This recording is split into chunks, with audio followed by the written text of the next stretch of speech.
ಪದೇ ಪದೇ ಕಫ ಕಟ್ಟುತ್ತೆ, ನ್ಯುಮೋನಿಯಾ ಆಗುತ್ತೆ, ಶೀತ ಸಂಬಂಧಿತ ತೊಂದರೆಗಳು ಜಾಸ್ತಿ ಅಂತ ಅನ್ನೋರು ಇವತ್ತಿನ ವಿಡಿಯೋನ ಸ್ಕಿಪ್ ಮಾಡಿದೆ ಕೊನೆ ತನಕ ನೋಡಿ ವೀಕ್ಷಕರೇ. ನಾನಿಲ್ಲಿ ನಿಮಗೆ ತೋರಿಸ್ತಾ ಇರೋದು ಹೌದು, ಈ ಎಲ್ಲ ಸಮಸ್ಯೆಗೆ ಇದು ಅಮೃತ ಅಂತ ಹೇಳ್ಬೋದು. ಅಷ್ಟು ಉತ್ತಮವಾದ ರಿಸಲ್ಟನ್ನು ಸಿಗುತ್ತೆ. ಸೊ ಇದಂತೂ ನಮ್ಮ ಪಾಲಿಗೆ ಅಮೃತದಂತೆ ಕೆಲಸ ಮಾಡಿದೆ. ವಿತ್ ಎಕ್ಸ್ಪೀರಿಯನ್ಸ್, ಅನುಭವದೊಂದಿಗೆ ನಾನು ಈ ವಿಡಿಯೋನ ನಿಮ್ಮ ಜೊತೆಗೆ ಶೇರ್ ಮಾಡ್ಕೋತಾ ಇರೋದು. ವೀಕ್ಷಕರೇ, ಇದು ಕುಪ್ಪೆ ಸೊಪ್ಪು ಅಂತ ಹೇಳಿ ಕರೀತಾರೆ. ಇದನ್ನು ನೀವು ನೋಡಿದರೆ ಈ ಥರ ಬೀಜಗಳಿರುತ್ತೆ. ಇದೊಂದು ಗಿಡ ನೀವೆಲ್ಲಾದರೂ ಹಳ್ಳಿಗಳ ಕಡೆ, ಊರುಗಳ ಕಡೆ, ಗ್ರಾಮೀಣ ಭಾಗದ ಕಡೆ ಹೋದಾಗ ಈ ಗಿಡನ ಒಂದು ತಂದು ನೀವು ಪಾಟಲ್ಲಿ ಹಾಕ್ಕೊಂಡ್ರೆ ಸಾಕಷ್ಟು ಗಿಡಗಳು ಅಕ್ಕಪಕ್ಕ ಆಸುಪಾಸಿನಲ್ಲೇ ಉಟ್ಕೊಳ್ಳುತ್ತೆ ತಾನಾಗ್ತಾನೆ. ಅಷ್ಟು ಚೆನ್ನಾಗಿ ಬರುತ್ತೆ ಈ ಗಿಡ. ಅಷ್ಟು ಒಳ್ಳೆಯದು ಮಕ್ಕಳಿಗೆ ಅಂತಲೇ ಹೇಳ್ಬೋದು. ಮಕ್ಕಳಿಗೆ ಅಂತಲ್ಲ, ದೊಡ್ಡವ್ರಿಗೂ ಕೂಡ ಅಷ್ಟೇ. ಎಷ್ಟೇ ಕಫ ಕಟ್ಟಿದ್ರು ಈ ರೆಮಿಡಿ ನೀವೇನಾದ್ರು ಕೊಟ್ಬಿಟ್ರೆ ಅವ್ರಿಗೆ ಇಮಿಡಿಯೇಟ್ ವಾಂತಿ ಆಗಿಬಿಡುತ್ತೆ, ಅಥವಾ ಮೋಷನಲ್ಲಿ ಕಫ ಎಲ್ಲ ಒಂದೇ ಸತಿ ಕಿತ್ಕೊಂಡು ಬರುತ್ತೆ. ಅಷ್ಟು ಪವರ್ಫುಲ್, ಸ್ಟ್ರಾಂಗ್ ಆದಂಥ ಮನೆಮದ್ದು ಈ ಕುಪ್ಪೆ ಸೊಪ್ಪು. ಕುಪ್ಪೆ ಸೊಪ್ಪಿನ ಜೊತೆಗೆ ತುಳಸಿ, ನಾನಿಲ್ಲಿ ಕೃಷ್ಣ ತುಳಸಿನ ತೊಗೊತಾ ಇದ್ದೀನಿ. ನೀವು ಕೃಷ್ಣ ತುಳಸಿನಾದರೂ ತೊಗೊಳ್ಳಿ, ಅಥವಾ ಬಿಳಿ ತುಳಸಿ ಬರುತ್ತಲ್ಲ, ಸೊ ಅದನ್ನಾದರೂ ತೊಗೊಳ್ಳಿ. ನೋಡಿ, ನಾನು ಹೇಳಿದ್ನಲ್ಲ ನಿಮಗೆ, ಅದು ಒಂದು ಗಿಡ ಇದ್ದರೆ ಆಸುಪಾಸಲ್ಲಿ ಸಾಕಷ್ಟು ಗಿಡಗಳು ತಾನಾಗ್ತಾನೆ ಹುಟ್ಟುತ್ತೆ ಅಂಥೇಳಿ. ಸೊ ನೋಡಿ, ಇಲ್ಲೇ 2 ಗಿಡಗಳು ಹುಟ್ಟಿದೆ. ಒಂದು ಗಿಡ ತಂದು ಹಾಕ್ಕೊಂಡ್ರೆ ಸಾಕು, ಎಷ್ಟೋ ಬಾರಿ ಡಾಕ್ಟರ್ ಬಳಿ ಹೋಗೋದನ್ನು ತಪ್ಪಿಸುತ್ತೆ ಈ ಕುಪ್ಪೆ ಸೊಪ್ಪು.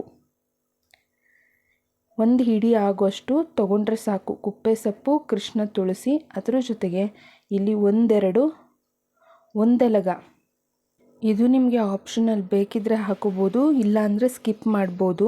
ಬಟ್ ಕುಪ್ಪೆ ಸೊಪ್ಪು ತುಳಸಿ ಕಾಂಬಿನೇಷನ್ ಅಂತೂ ಅದ್ಭುತವಾದ ಫಲಿತಾಂಶ ಅನ್ನೋದು ಕೊಡುತ್ತೆ ಫ್ರೆಂಡ್ಸ್. ಇದು ಪಟಾಪಟ್ ರಿಸಲ್ಟ್ ಅನ್ನೋದು ನಿಮ್ಗೆ ಅಲ್ಲೇ ಸಿಕ್ಬಿಡುತ್ತೆ ಫ್ರೆಂಡ್ಸ್. ನೋಡಿ, ಈ ಸೊಪ್ಪನ್ನೆಲ್ಲ ತಂದಮೇಲೆ ಒಂದು ಹಿಡಿ ಆಗೋಷ್ಟು ತೊಗೊಂಡಿದ್ದೀನಿ. ಇದನ್ನು ಕ್ಲೀನಾಗಿ ತೊಳ್ಕೊಬೇಕು 1-2 ಬಾರಿ. ನಂತರ ಒಂದು ಪಾತ್ರೆಯನ್ನು ಒಲೆ ಮೇಲೆ ಕಾಯೋದಕ್ಕೆ ಅಂಥೇಳಿ ಇಟ್ಟು, ನಂತರ ಅದಕ್ಕೆ ನೋಡಿ ಈ ತೊಳ್ಕೊಂಡಿರೋ ಸೊಪ್ಪು ಮತ್ತು 1 ಗ್ಲಾಸ್ ಆಗೋಷ್ಟು ನೀರನ್ನು ಹಾಕಿದ್ದೀನಿ. ಒಂದು ದೊಡ್ಡ ಗ್ಲಾಸ್ ಆಗೋಷ್ಟೇ ಹಾಕ್ಕೋಬೇಕಾಗುತ್ತೆ.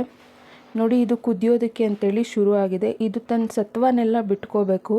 ಅಂದರೆ ಎಷ್ಟಾಗಬೇಕು ಈ ನೀರಿನ ಪ್ರಮಾಣ ಅಂದರೆ, ನಾವು 1 ಗ್ಲಾಸ್ ನೀರನ್ನು ಹಾಕಿದರೆ ಅದು 1/4 ಗ್ಲಾಸಿಗೆ ಬರಬೇಕು. ಅಲ್ಲಿವರೆಗೂ ಅದನ್ನು ಚೆನ್ನಾಗಿ ಕುದಿಸ್ಕೋಬೇಕು ವೀಕ್ಷಕರೇ.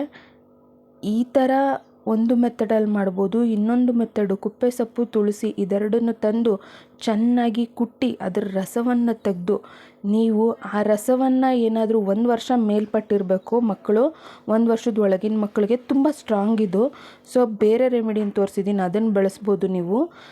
ಈ ರೆಮಿಡಿನ ಏನಾದ್ರು ಖಾಲಿ ಹೊಟ್ಟೆಗೆ ಹಾಕ್ಬಿಟ್ರೆ ನೀವು, ನಾನು ಹೇಳ್ದಂಥ ಮೆಥಡಲ್ಲಿ ಮಾಡಿ, ಇಮಿಡಿಯೇಟಾಗಿ ಅದು ಕಸರೆ ಇರುತ್ತಲ್ಲ, ಕಫ ಎದೆ ಭಾಗದ ಹತ್ರ, ಗಂಟ್ಲ ಹತ್ರ ಕಫ ಕಟ್ಟಿರುತ್ತಲ್ಲ, ಎಲ್ಲ ವಾಮಿಟ್ ಮಾಡಿಬಿಡ್ತಾರೆ. ಆವಾಗ ಭಯ ಪಡೋಕ್ಕೆ ಹೋಗಬೇಡಿ ನೀವು.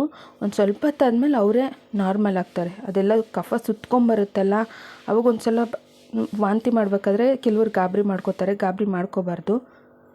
ನೋಡಿ, ಇದು 1/4 ಭಾಗಕ್ಕೆ ಇನ್ನೇನು ಬರೋಕ್ಕೆ ಶುರು ಆಗಿದೆ. ಇಷ್ಟು ಬಂದರೆ ಸಾಕು. ಇವಾಗ ನಾನು ಇದನ್ನು ಆಫ್ ಮಾಡ್ಕೊತೀನಿ.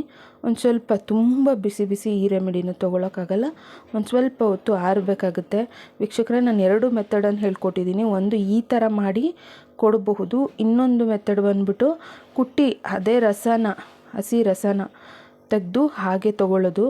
ಸೊ ಅದು 1 ಟೈಮ್ ತೊಗೊಂಡ್ರೆ ಸಾಕು. ಇದನ್ನೊಂದು 2 ದಿನ ತೊಗೋಬೇಕಾಗುತ್ತೆ. ನೋಡಿ, ಇವಾಗ ನಾನು ಶೋಧಿಸ್ಕೊಂಡಿದ್ದೀನಿ. ಒಂದು ಸ್ವಲ್ಪ ಬೆಚ್ಚಗಿದ್ದಂಗೆ ಶೋಧಿಸ್ಕೋಬೇಕು. ಇದನ್ನು ದೊಡ್ಡವರಾದರೆ ಒಂದು 4-5 ಸ್ಪೂನ್ ಆಗೋಷ್ಟು ತೊಗೋಬೋದು. ಯಾವಾಗ ಅಂದರೆ ಖಾಲಿ ಹೊಟ್ಟೆಗೆ ತೊಗೊಳ್ಳಿ. ಚಿಕ್ಕ ಮಕ್ಕಳೇನಾದರೂ ಆದರೆ ಒಂದು 2 ಸ್ಪೂನನ್ನು ಕೊಡಿ ಸಾಕು, ಬೆಳಗ್ಗೆ ಮತ್ತು ಸಂಜೆ. So 2 time. ನೀವೇನಾದ್ರು ಕುಟ್ರಿ ರಸ ಕೊಡ್ತೀರಾ ಮಕ್ಕಳಿಗೆ ಅಂತಂದರೆ ಒಂದು ಒಳ್ಳೆ ಆಗೋಷ್ಟು ಕೊಡಿ. ಅದು ತುಂಬ ಜಾಸ್ತಿನೂ ಕೊಡೋಕ್ಕೆ ಹೋಗಬೇಡಿ. ಅಂದರೆ ಸ್ಪೂನ್ ಲೆಕ್ಕದಲ್ಲಿ ಹೇಳೋದಾದರೆ ಒಂದು 2 ಸ್ಪೂನ್ ಆಗೋಷ್ಟು ಕೊಡಿ. ಸೊ ಸಾಕು, ಅಷ್ಟೇ ಸಾಕು. ಆ ಕಫ ಏನಾದ್ರು ವಾಂತಿ ಮಾಡಿಲ್ಲ ಅಂದರೆ ಮಕ್ಕಳು ಮೋಷನಲ್ಲಿ ಬಂದುಬಿಡುತ್ತೆ. ಸೊ ದೊಡ್ಡವ್ರಿಗೂ ಕೂಡ ಇದು ಸೇಫ್ ಆದಂಥ ಮನೆಮದ್ದು. ಹಬ್ಬ ಅಂದರೆ ಉಷ್ಣ ಆಗ್ಬೋದು. ತುಳಸಿ, ಕುಪ್ಪೆ ಸೊಪ್ಪನ್ನು ಬಳಸಿರೋದ್ರಿಂದ ಚೆನ್ನಾಗಿ ನೀರನ್ನು ಕುಡಿದ್ರೆ ಉಷ್ಣ ಅನ್ನೋದು ಏನೂ ಆಗೋದಿಲ್ಲ. ಇದು ಬೆಳಗ್ಗೆ ಮತ್ತು ಸಂಜೆ 2 ಟೈಮ್ ಈ ರೆಮಿಡಿನ ತಗೊಳ್ಳಿ ಸ್ನೇಹಿತರೆ. ಬೆಳಿಗ್ಗೆ ಮತ್ತು ಸಂಜೆ ಆದಷ್ಟು ಹೊಟ್ಟೆ ಖಾಲಿ ಇದ್ದಾಗ ಈ ರೆಮಿಡಿನ ತೊಗೋಬೇಕು. ಫಲಿತಾಂಶ ಅನ್ನೋದು ತುಂಬ ಚೆನ್ನಾಗಿ ಸಿಗುತ್ತೆ. ವೀಕ್ಷಕರೇ, ಈ ವಿಡಿಯೋ ಇಷ್ಟ ಆಗಿದ್ರೆ ಒಂದು ಲೈಕ್ ಮಾಡಿ, ಶೇರ್ ಮಾಡಿ, ಜೊತೆಗೆ ಯಾರು ಚಾನಲನ್ನು ಸಬ್ಸ್ಕ್ರೈಬ್ ಮಾಡ್ಕೊಳ್ದೆ ನೋಡ್ತಿದ್ದೀರಾ ಸಬ್ಸ್ಕ್ರೈಬ್ ಮಾಡ್ಕೊಳ್ಳಿ. ಯಾವುದೇ ರೆಮಿಡಿ ತೋರಿಸಿದ್ರು ಸೇಫ್ ಅನ್ನೋದಕ್ಕೆ ನಾನು ಕೂಡ ತಗೊಂಡು ತೋರಿಸ್ತೀನಿ. ಸೊ ಸೇಫ್ ಆದಂಥ ಮನೆಮದ್ದು. ಮುಂದಿನ ವಿಡಿಯೋದಲ್ಲಿ ಮತ್ತೆ ಬರ್ತೀನಿ ವೀಕ್ಷಕರೇ. ಅಲ್ಲಿವರೆಗೂ ತಮ್ಮೆಲ್ಲರಿಗೂ ತುಂಬ ಹೃದಯದ ಧನ್ಯವಾದಗಳು. Thank you so much.